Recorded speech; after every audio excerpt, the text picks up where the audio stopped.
Hi, my name is Claire Stowe. My name is Hannah Benchick. And I'm Dory Goldberg. So can you kind of begin by just telling your story about how you grew up and how the Holocaust influenced your life? Sure. My parents were Polish citizens from a little town in Poland called Sokolov Podlaski. And they were in a club, they met and married, and decided that life was pretty rough in Poland for the Jewish people at that time, and they wanted to emigrate. My father's choice was the United States, but his older brother Paul had been in the Polish army, wanted out, and wanted to get married to my mother's older sister, Ida, and but he couldn't get out of the army, so he couldn't leave Sokolov. So he thought he could take my father's name, who was younger, of course, and get a passport and visa and go to the United States, which is what he did. So when my parents wanted to move to the U.S., they couldn't, since there was already an Eli Sobolski there. Their next choice was France, and so they emigrated in 1930 and lived in Paris. And my father started a shoe shop there, and life was decent. I was born in 1932, and my brother Harry in 1937. We had a pretty good childhood, and we enjoyed life as far as we knew.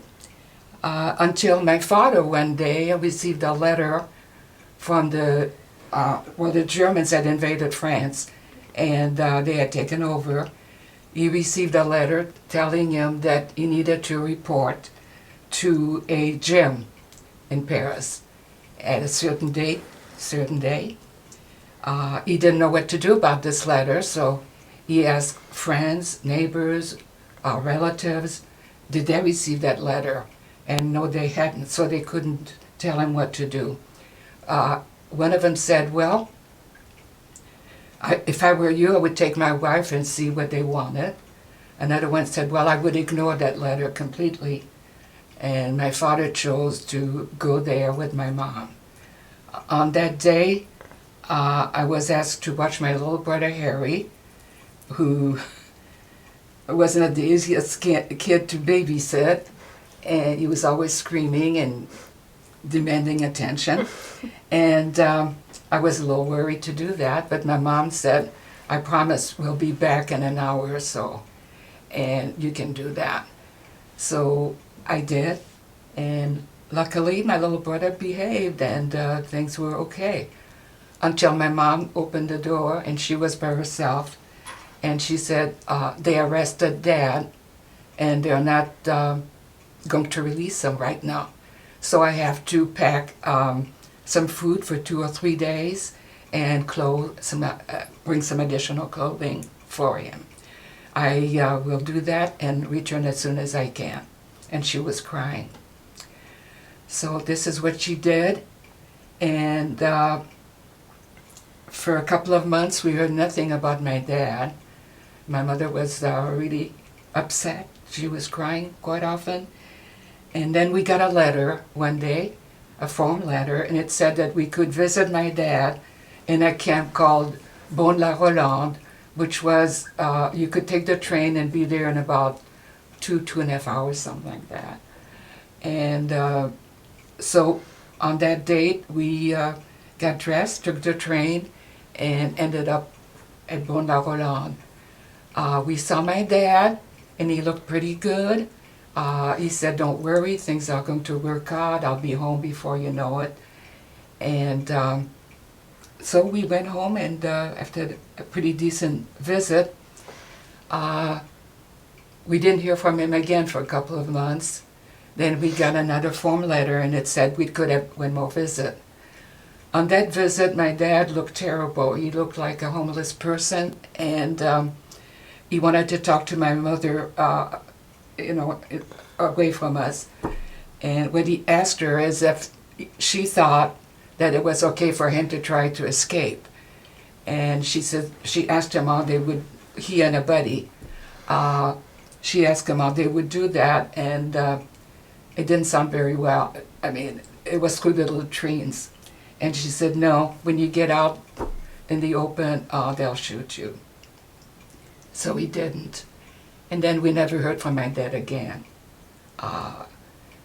Pretty soon, there were restrictions for the Jewish people. You had to wear a Star of David. If you had a phone, you had to give it up. If you had a radio, you had to give it up.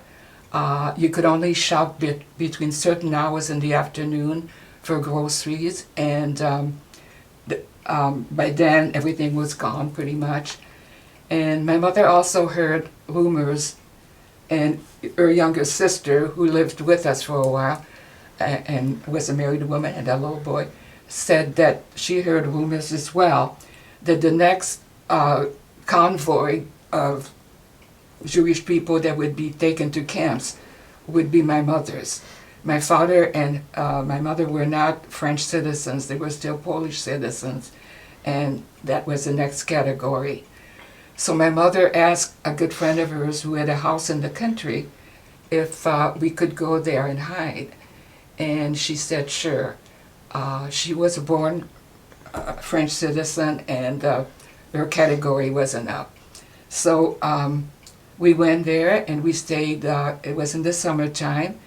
Every once in a while my mother would take the train to Paris without her Star of David, and she would go back to the concierge, the caretaker of our apartment building, where she had, and I was there when it happened, she had buried in the basement some things of value, and she would go there and take something out, sell it for food, and she would also go to an office where they supposedly had news about my dad. So, and her last stop would be to visit her younger sister in another apartment building, Rue des Pyrénées. And on the last trip, she did that. When she got to the office, they told her they had no news of Mr. Sobalski and that she should never come back and bother them again. And I understand that she told my aunt later on that she had cried and screamed at them and must have been followed by a Gestapo agent there. Because when my mother got into the apartment building where my Aunt Bella lived, they stopped her and asked her for her identity papers. And when she showed them, then they arrested her. She asked if she could see her sister in the apartment building, and they said yes. They got my aunt to come down to the concierge's office, and she was told that that she could visit my mother at the camp in 11 miles from Paris, and for just one visit. So my aunt did. What happened to us, we were in Goussainville waiting for my mother to come back on the train, and when the last train came in and she wasn't on it that evening, we knew she had been arrested. So the very next morning, that lady took us back to our aunt's small apartment, and she lived in a two-room place with her little boy, who was a year and a half younger than my brother. So what happened is that we spent a couple of months there. She would try to hide us because they were looking for us, not for my brother and myself. And what she did for a while is she would ask a neighbor if we could spend the night with them. Some of them did for a while, and finally she ran out of people who wanted to do this. So we were all together, all four of us, in this little apartment, and some of us had to even sleep on the floor with, bedding, and we would listen for the Nazis to come into the building in the evening, like you might have seen in a movie. And when we would hear them, my aunt would take us to the restroom. There was a communal restroom on each floor. And she would say, lock the door, do not answer the door until I come. Don't make a sound, don't move. And when it's clear, then I will come and get you. And this worked for a while. But one night, we didn't hear them coming at all. They knocked at the door and we had to answer it. They came in and they asked my aunt that on their paper she had one child, who were the other two children. And she said that my brother, she says, was a twin to her son. And they said, well, why didn't you report it that way? And she said, well, I didn't know. And they asked about me, and she says, it's hard to tell you, but this happened before I was married. And so I was embarrassed, I was ashamed. And they let it go, but they didn't seem to look, they didn't look as if they really believed her. So my aunt knew that she had to do something different. She asked this friend of my mother's if she could find us a place on a farm.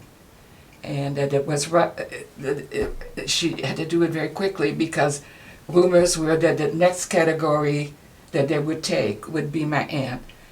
She was the last category because her husband was a prisoner of war in Germany. He had volunteered in the French army, so did my dad, but they refused my dad because of eyesight. His eyesight was not that great. So she said, you know, find us a home and a farm, anything, you know, hide. And she came back pretty quickly, a few days later, and said, I have a place for you. And so we all went to this little town called Fontenay-en-Parisis. I don't know, it maybe had 1,500 people there, that's it. And these people took us in. The Le Turc de l'Honneur took us in. It was a farming family. They had 3 sons. One was married, didn't live there. One was 37 years old. I remember he was a mistake that happened before they got married. And it was kind of rough with us kids. But, and then there was a set of twins, Raymond and Raymond. Raymond lived at home. Raymond was married and lived in Goussainville the next, which is, by the way, the town where the new airport is now, Charles de Gaulle. So we lived there. We tried to blend in. My mère wanted us to go to school. We went to school, but we were forbidden to tell anybody that we were Jewish. This was fine for a while, and then our neighbor, farmer next door to us, one day disappeared. He disappeared after there was a crash in our backyard. It was a Canadian plane, and the pilot was okay when, I mean, we all ran there. He was okay, but we turned around and he was gone. And the Nazis came down. There was an headquarters in this little village, and he wanted to know if anybody had seen the pilot. And we said no, we hadn't, which we didn't. And they looked all over. They went into our house and looked everywhere. They went to the neighbor's house, couldn't find the pilot. What happened is that the farmer, who was in the resistance, had taken that pilot in, and the next morning took him to Paris, to an headquarters there that took him back to England. In the meantime, the farmer, our neighbor next door, disappeared as well. We didn't know, but nobody talked about him until in the fall, 2 little boys who were looking for mushrooms or whatever with their dog. The dog started to scratch in the ground, and a hand came up.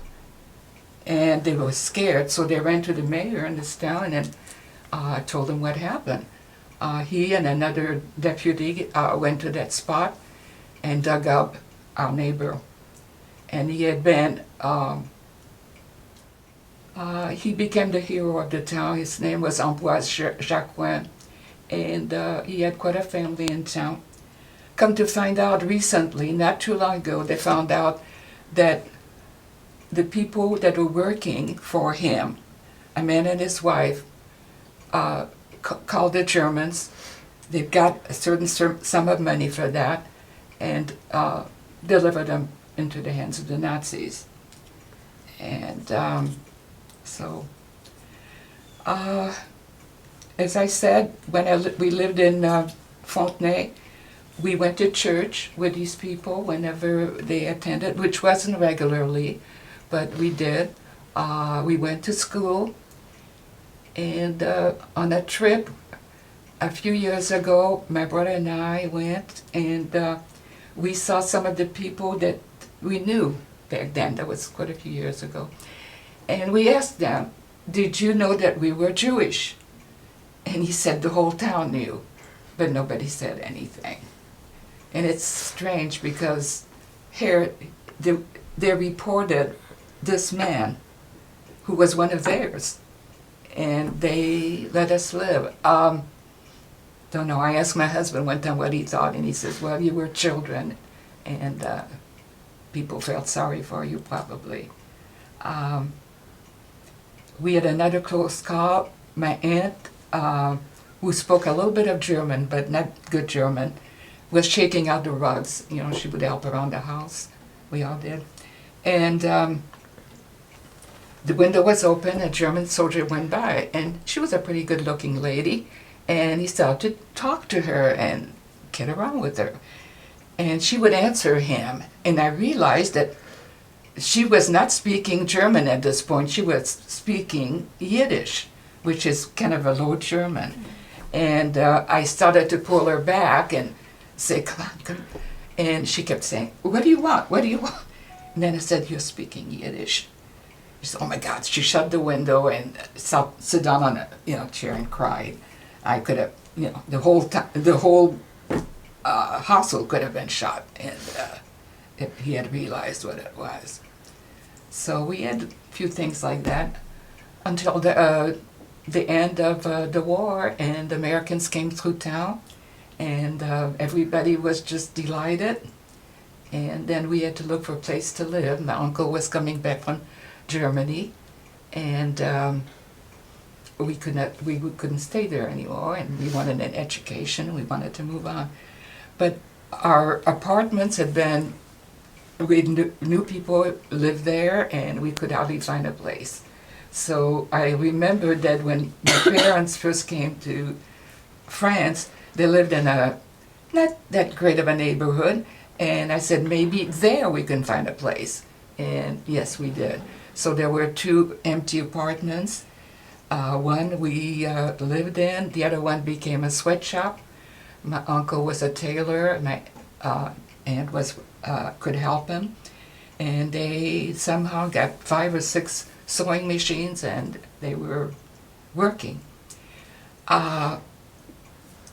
For me, I had finished grade school, and I wanted to go on to, they called it a lycée, that would be high school.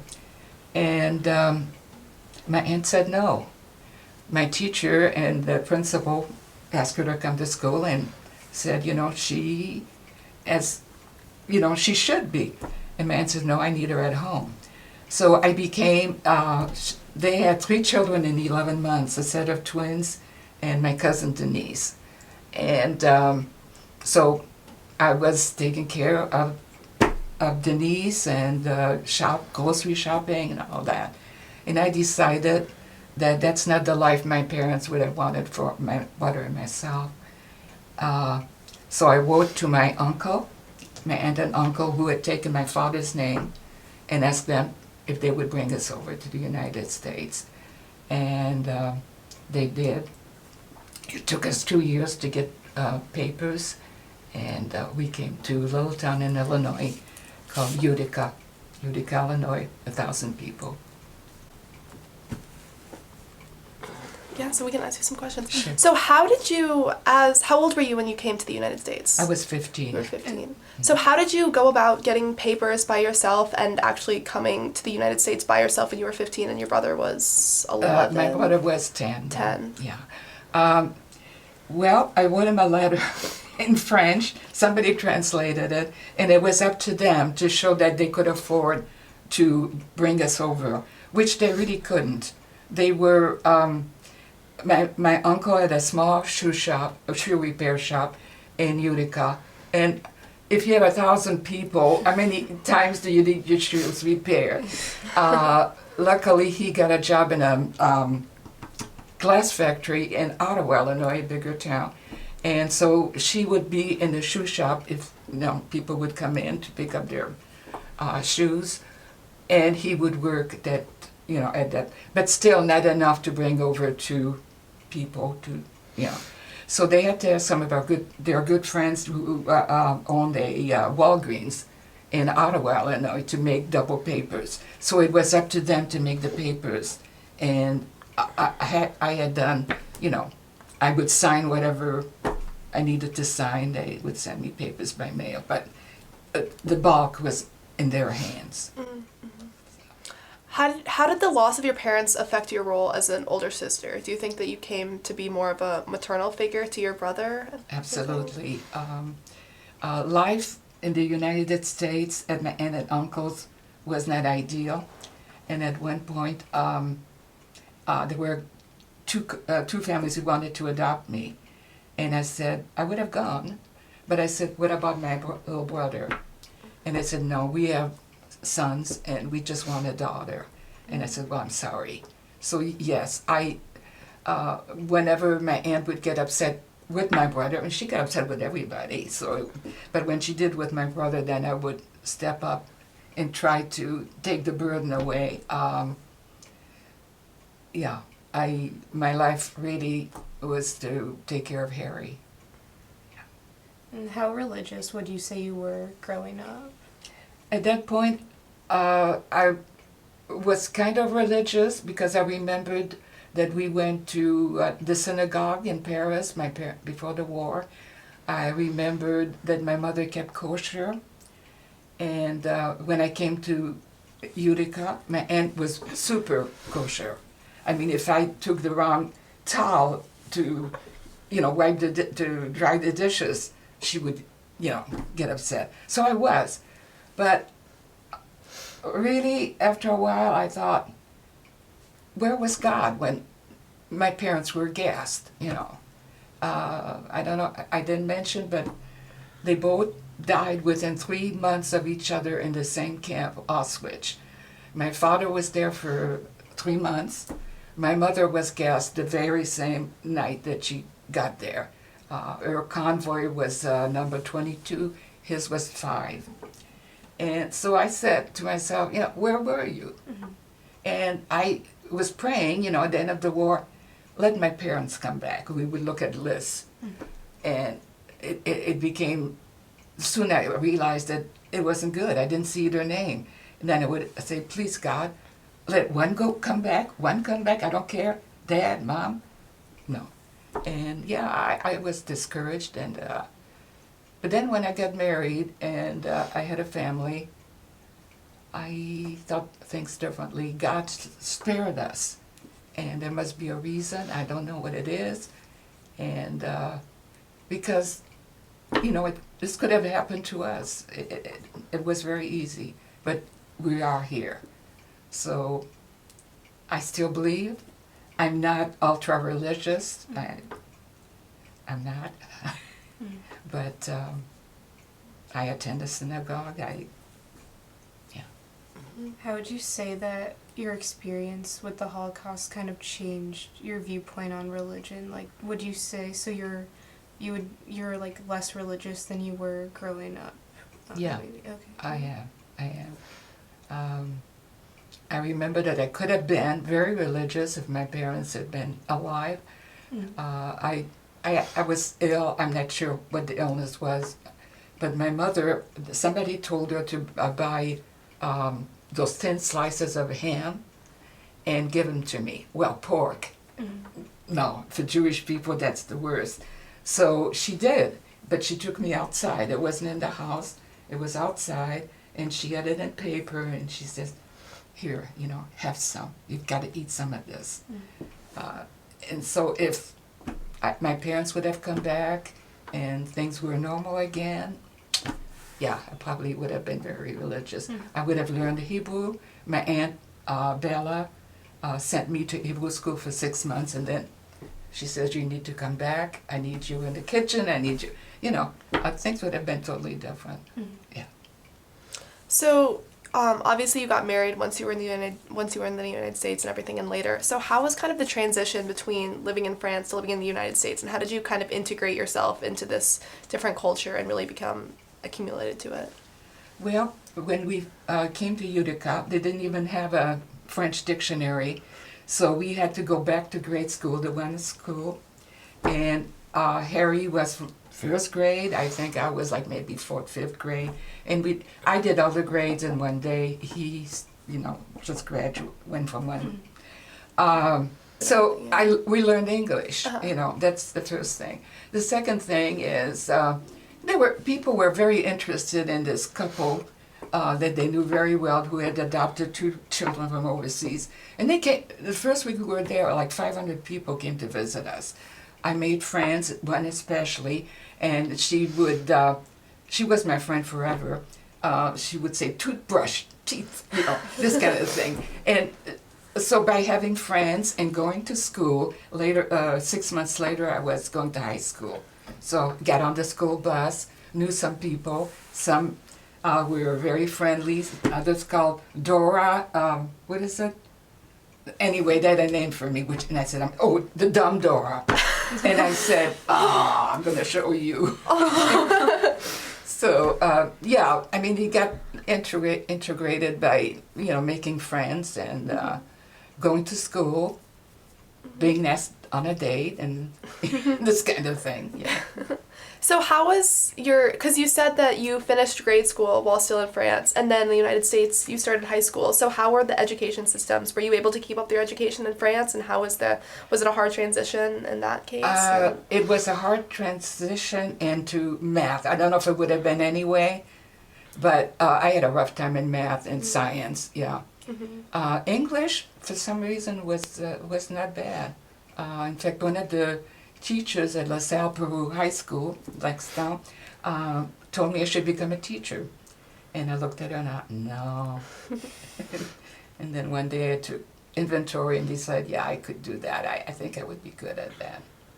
So I became a French teacher. But yeah, I think it's the people you meet along the way. I had teachers that would take me home for the weekend, and we would do things, go see a movie.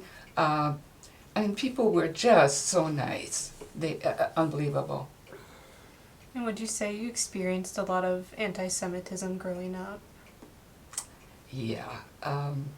When I came to the United States, after the war in France, I remember I told you that my mother had buried some valuables, and I knew she hadn't been there, hadn't made enough trips to, just tell was something there. So my brother and I went to the concierge, and we said, we'd like to go back in the basement. My mother left some valuables, and the woman said, you don't know what you're talking about, you're lying. Your mother left nothing here. And I said, but I was there. I remember. I can show you the spot. And she said, it's too bad that Hitler did not finish the job. So that was another reason when I thought about it, it's my country, and yet people are saying these things to me after what we went through and lying.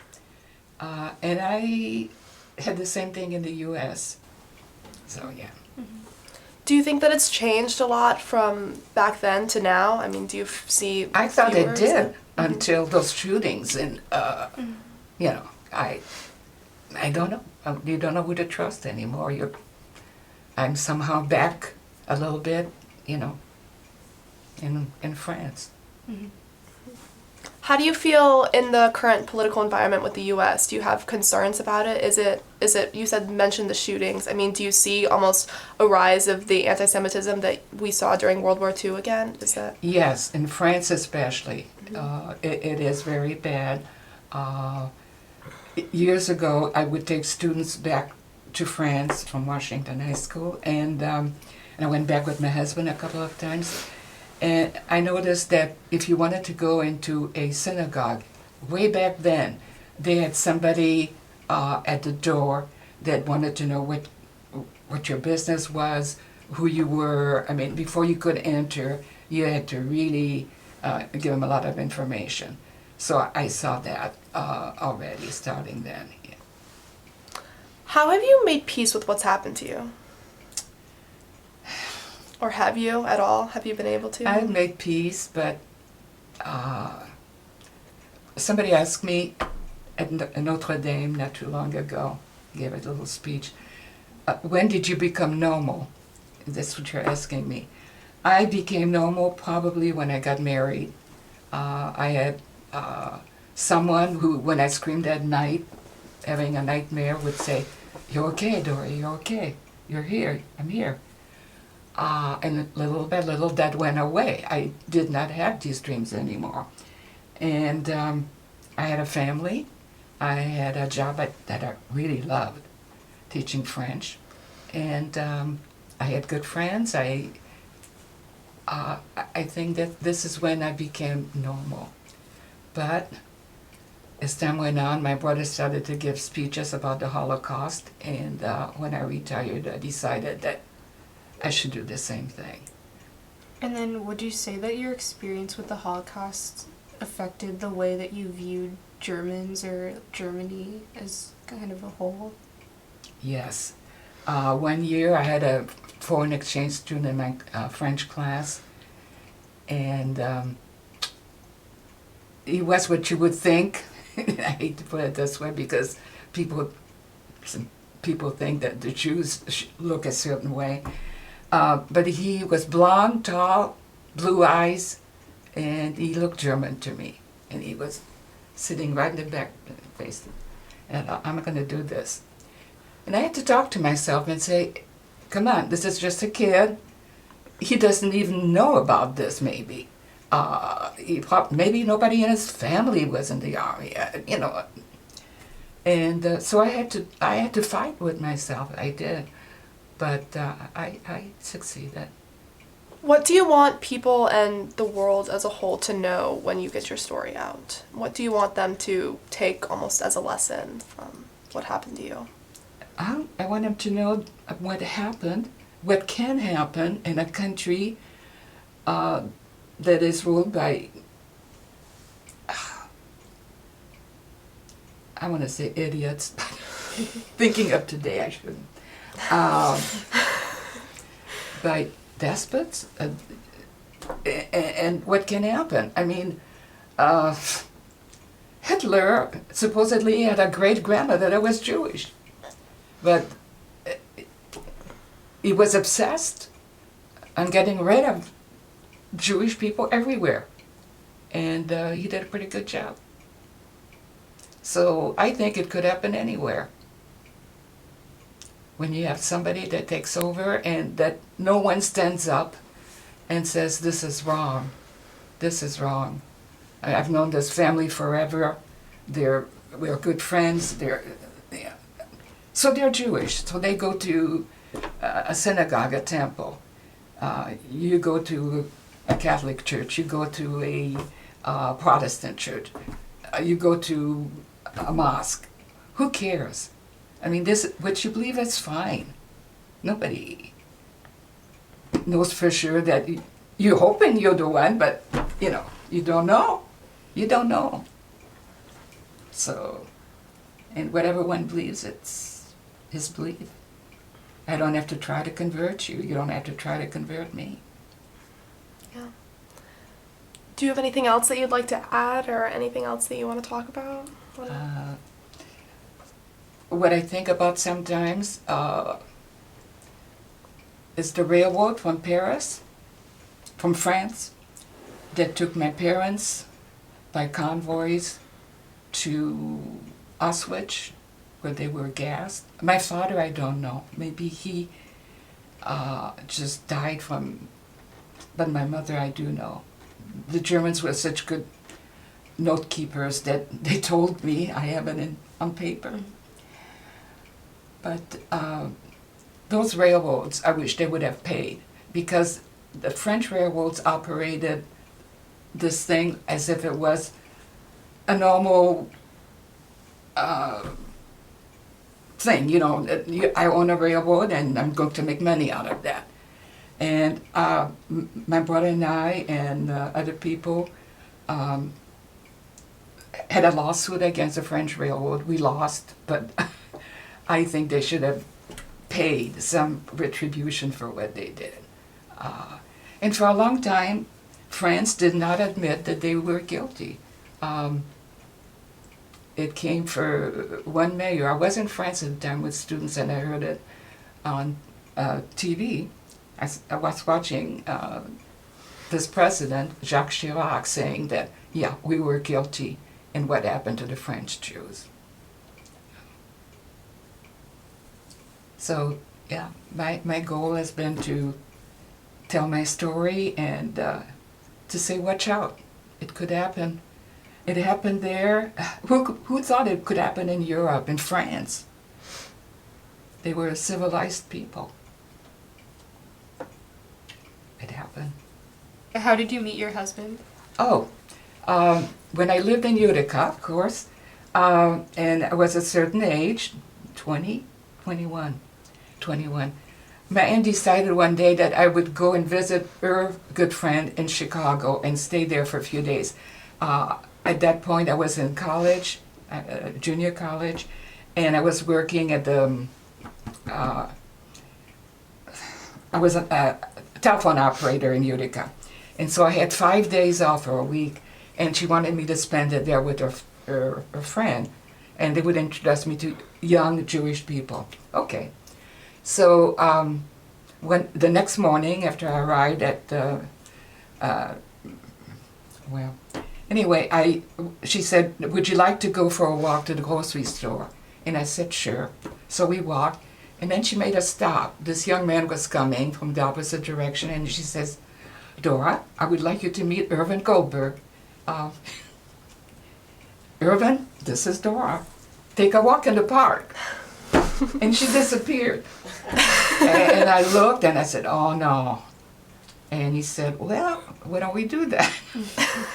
So we had a nice weekend. I mean, he's a nice man. And went to see a play that night. I mean, supposedly I was treated royally because, he didn't drive.